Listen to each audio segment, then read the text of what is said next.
Ça va, je crois que ça va. De toute façon, moi, j'ai pas le droit d'aller mal, j'ai pas le temps. Je suis comme vous, hein. On est dans toute cette époque de dictature du bonheur. Aujourd'hui, il faut s'épanouir absolument. Ça vous parle à Lyon un petit peu, la dictature du bonheur, ouais? Ouais. Moi, elle m'oppresse un peu cette injonction à plus avoir le droit de stresser en paix. Tu sais, c'est vrai aujourd'hui. Mais laissez-nous, tu vois, aujourd'hui, il faut absolument faire du yoga, aller chez le magnétiseur, lire des livres sur l'incroyable pouvoir de l'estomac, ça me saoule. Sans déconner. Vous voyez ce bouquin ou pas? La rate, que nous cache-t-elle encore? Je m'en fous. C'est moi. Moi, mon psychologue, il s'appelle Côte de Provence, d'accord? Son cabinet, il est dans mon frigo. Et tout se passe très bien. En plus, tout le monde parle, je trouve, dans cette dictature du bonheur, de pensée positive. La pensée positive qui... Vous avez fait un tour à la Fnac récemment? Ouais. Vous avez vu un peu les rayons de livres de développement personnel? Qu'est-ce qui s'est passé, les amis? Ça nous a échappé des mains, le truc, là. Attendez, ils prennent un peu plus de place chaque année, on dirait le FN. Enfin, c'est les nouvelles punaises de lit. Enfin, la pensée positive, qui consiste à voir le meilleur de chaque situation, à tirer le bon de tout ce qui peut vous arriver. Mais non, je suis désolée, ça marche pas, d'accord? Il y a des situations, c'est de la merde. Il y a des situations, tu ne peux rien faire, comme la mort ou la coriandre. C'est comme ça, on ne peut pas. La pensée positive... Madame, c'est quoi votre prénom? Enchantée, Christine. Si ce soir, en sortant du théâtre, après le festival, après le spectacle, vous avez un accident, ok, grave accident, vous êtes amputé des 4 membres, brah, les 4, d'un coup.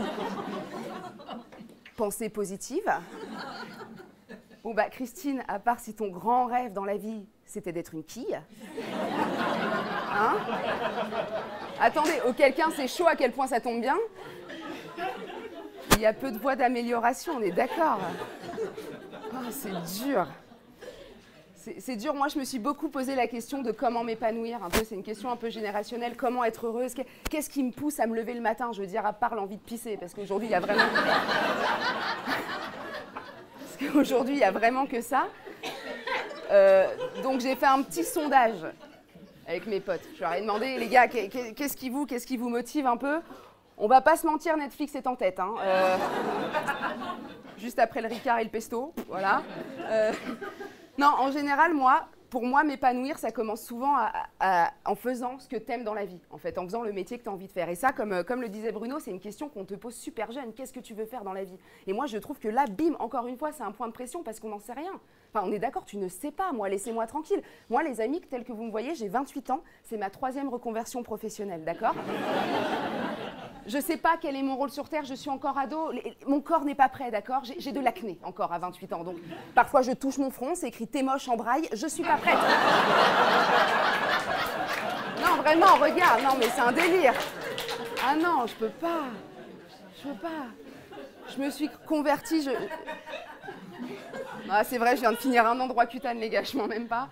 Non, je me suis reconvertie comme tant de beaux exemples autour de nous, des exemples connus, inspirants, genre Alexandre Benalla. Agent de sécurité devenu judoka, c'est beau. Attendez, non, il faut s'inspirer. David Douillet, judoka devenu ministre. Manuel Valls, Premier ministre devenu pute. Ça demande du courage. Non, les mecs sont là, ils se battent. Et moi, je sais que ça se voit pas quand on me voit comme ça, mais moi, je suis passée à ça d'être neurochirurgien, par exemple. Non, mais c'est vrai, à ça. Bon, après, manque de peau, j'ai pas eu le brevet des collèges, ça a tout compliqué derrière.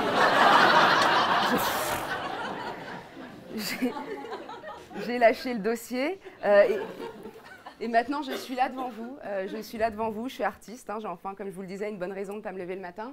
Elle m'a épanouie, cette reconversion. Maintenant, je coche toutes les cases de la reconvertie idéale. J'ai un diplôme qui ne me sert à rien. Financièrement, non, j'exagère, je vais bientôt pouvoir acheter un appartement quand même, à Damas.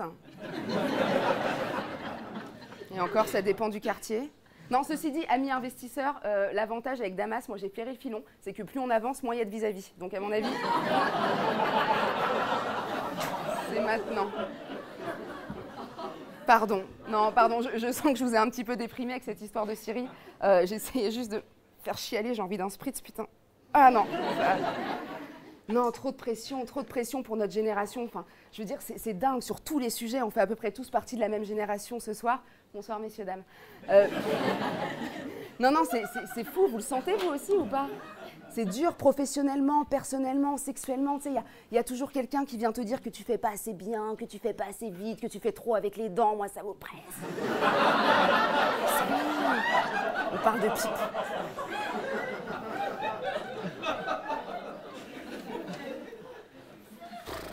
C'est dur. C'est dur d'être une femme. C'est dur d'être une femme. Messieurs, également très difficile d'être un homme.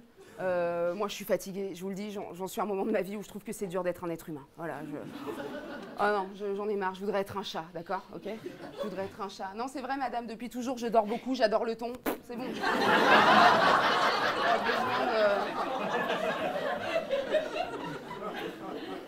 A-t-on besoin de plus? Voilà. Eh, quiconque est déjà parti à la mer sait que c'est très agréable de chier dans le sable. Non? Ah, on n'a pas passé le même été? Très bien. C'est marrant, pour vous, c'est Bali, pour moi, c'est une litière avec des palmiers. C'est rigolo, la perception. Non, je voudrais être un chat pour une raison très simple, c'est être un être plein de mépris en toute normalité. D'accord? Je voudrais être un chat pour pouvoir faire ce genre de petite action hautaine, un petit peu dégueulasse, dont seuls les félins ont le secret, tu sais, ce genre de petits...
Peut-être tout à l'heure.